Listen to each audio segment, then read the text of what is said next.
Assalamualaikum warahmatullahi wabarakatuh. Bismillahirrahmanirrahim. Jumpa lagi dengan Bapak dalam mata pelajaran Kewarganegaraan kelas 8. Bagaimana keadaan anak-anak? Semoga kalian tetap sehat dan semangat belajar di rumah. Pada kesempatan kali ini, kita akan sama-sama belajar materi bab 3, poin A, yaitu makna tata urutan peraturan perundang-undangan di Indonesia part 2. Oke, jadi pada video kali ini khusus membahas tata urutan peraturan perundang-undangan di Indonesia. Sebelum lanjut ke materi, di sini Bapak ada tujuan pembelajaran pada video kali ini. Tujuan pembelajaran pada video kali ini, peserta didik dapat mengetahui tata urutan peraturan perundang-undangan di Indonesia. Oke, jadi setelah menonton video ini, diharapkan peserta didik dapat mengetahui ya tata urutan peraturan perundang-undangan di Indonesia. Oke, kita lanjut ke materi. Tata urutan peraturan perundang-undangan memiliki makna yaitu peraturan perundang-undangan yang berlaku, berarti memiliki hierarki ataupun tingkatan.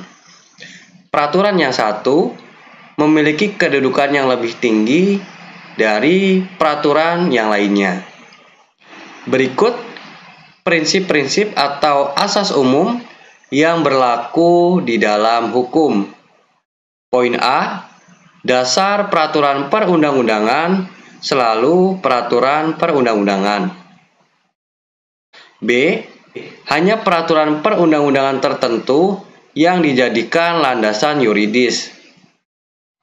C, peraturan perundang-undangan yang masih berlaku hanya bisa dicabut, diubah oleh peraturan perundang-undangan yang setara atau yang lebih tinggi. Selanjutnya, C, peraturan perundang-undangan yang lebih baru mengesampingkan peraturan perundang-undangan yang lama. E, peraturan perundang-undangan yang lebih tinggi mengesampingkan peraturan perundang-undangan yang lebih rendah. F, peraturan perundang-undangan yang bersifat khusus mengesampingkan peraturan perundang-undangan yang bersifat umum. Yang terakhir, poin G, setiap peraturan perundang-undangan memiliki materi yang berbeda.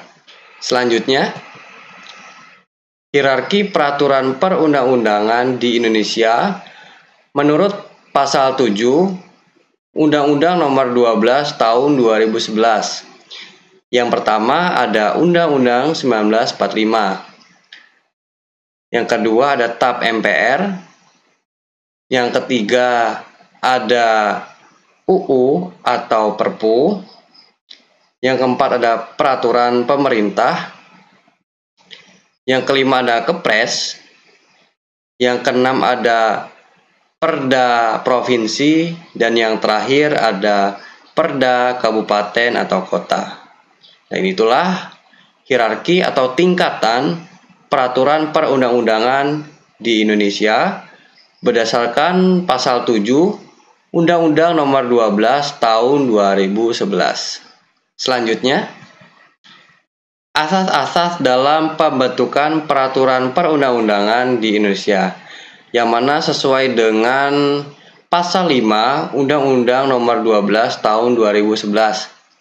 Yang pertama, asas kejelasan tujuan, bahwa setiap peraturan perundang-undangan yang akan dibentuk harus memiliki tujuan yang jelas yang akan dicapai. Yang kedua, kelembagaan atau organ pembentuk yang tepat, bahwa setiap peraturan perundang-undangan harus dibuat oleh lembaga ataupun pejabat yang berwenang dalam membuat peraturan perundang-undangan.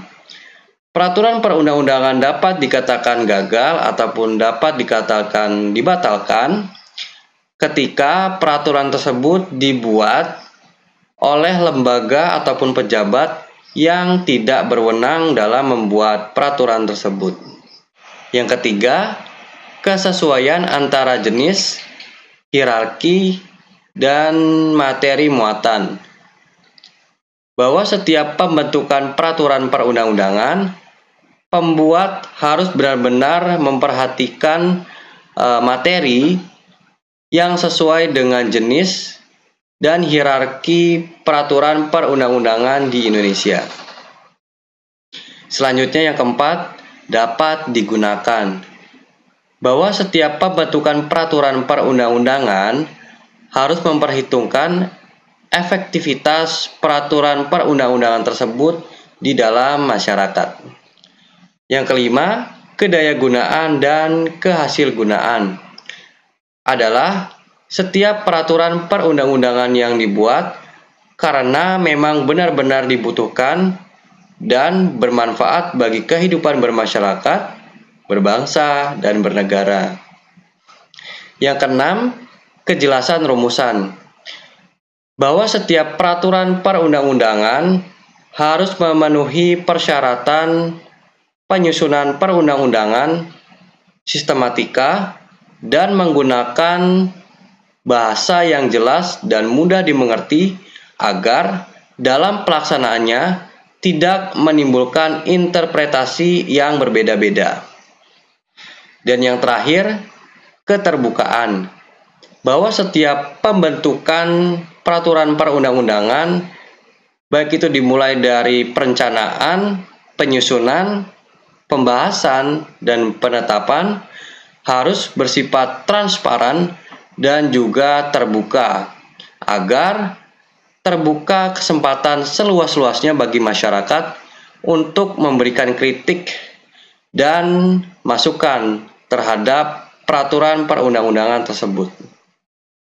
Selanjutnya, kita akan membahas materi muatan pada peraturan perundang-undangan yang mana terdapat pada Pasal 6 Undang-Undang Nomor 12 Tahun 2011. Yang pertama yaitu pengayoman. Peraturan perundang-undangan yang dibuat harus memiliki fungsi memberikan perlindungan dan juga memberikan ketentraman di dalam masyarakat. Yang kedua, kemanusiaan.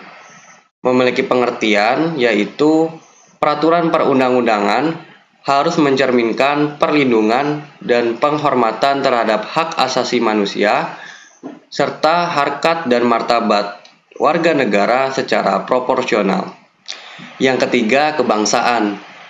Memiliki pengertian peraturan perundang-undangan harus mencerminkan sifat dan watak bangsa Indonesia yang majemuk dengan tetap mempertahankan prinsip Negara Kesatuan Republik Indonesia. Yang keempat, kekeluargaan. Memiliki pengertian bahwa peraturan perundang-undangan harus mencerminkan musyawarah untuk mufakat dalam pengambilan keputusan. Yang kelima, kenusantaraan. Memiliki pengertian peraturan perundang-undangan harus memperhatikan kepentingan seluruh wilayah Indonesia dan juga peraturan perundang-undangan yang dibuat di daerah merupakan bagian dari sistem hukum nasional yang berdasarkan Undang-Undang Dasar 1945 dan Pancasila. Yang keenam, keadilan. Memiliki pengertian peraturan perundang-undangan harus mencerminkan keadilan yang proporsional bagi setiap warga negara Indonesia. Yang ketujuh, Bhinneka Tunggal Ika. Memiliki pengertian peraturan perundang-undangan harus memperhatikan keberagaman penduduk, agama, suku, budaya, golongan di dalam kehidupan bermasyarakat, berbangsa, dan bernegara. Yang kedelapan, kesamaan kedudukan. Memiliki pengertian peraturan perundang-undangan tidak boleh memuat hal-hal yang membeda-bedakan latar belakang seperti agama, suku, budaya, ras, gender, dan status sosial yang ada di masyarakat. Yang kesembilan, ketertiban dan kepastian hukum. Memiliki pengertian, peraturan perundang-undangan harus dapat mewujudkan ketertiban melalui jaminan kepastian hukum. Dan yang terakhir, keseimbangan, keserasian, dan keselarasan. Memiliki pengertian, peraturan perundang-undangan harus mencerminkan keseimbangan, keserasian, dan keselarasan di dalam kehidupan bermasyarakat, berbangsa, dan bernegara. Mungkin itu saja materi yang bisa Bapak sampaikan pada kesempatan kali ini. Jika ada salah kata Bapak, mohon maaf. Bapak akhiri. Wabillahi taufiq wal hidayah. Wassalamualaikum warahmatullahi wabarakatuh. Kita jumpa lagi di video selanjutnya.